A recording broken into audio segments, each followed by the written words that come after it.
Mga kaibigan, pag-usapan natin ng sambong, isang DOH-approved medicinal plant. Ano nga ba ito at saan ginagamit? Eto na, halika kayo, pag-usapan natin yan. Ang sambong ay mayroong scientific name na Blumea balsamifera. Isa yung shrub na tumutubo sa mga bansang mayroong tropical climate tulad ng India, Africa, Eastern Himalayas at dito sa atin sa Pilipinas. Maraming gamit yan sa traditional and folklore medicine dito sa atin.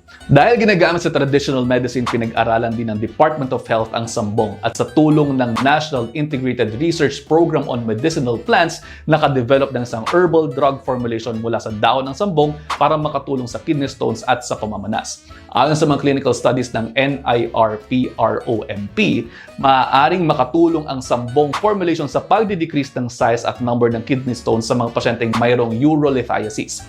Mayroon din itong diuretic effect na sinasabing comparable sa mga thiazide diuretics.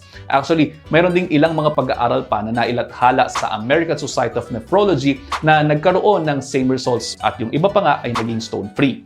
Pero hindi porke narinig natin na may ganyang mga pag-aaral ay lalaklak na agad kayo ng sambong ha. Pinakamainam pa din na magpakonsulta sa inyong mga doktor dahil mayroong mga criteria lamang din sa pagbibigay ng sambong para sa urolithiasis.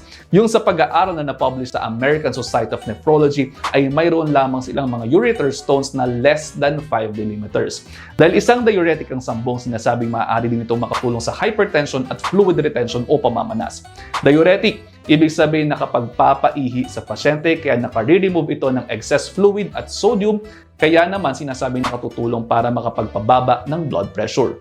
Ang powdered sambong leaves ay available sa 250 mg tablets sa DOH Pitak at sa iba ring mga drugstores. Pero kung gusto po ninyong mag-prepare ng tea, ang traditional way ng paggawa niyan ay 50 grams ng sambong leaves and then syempre dapat malinis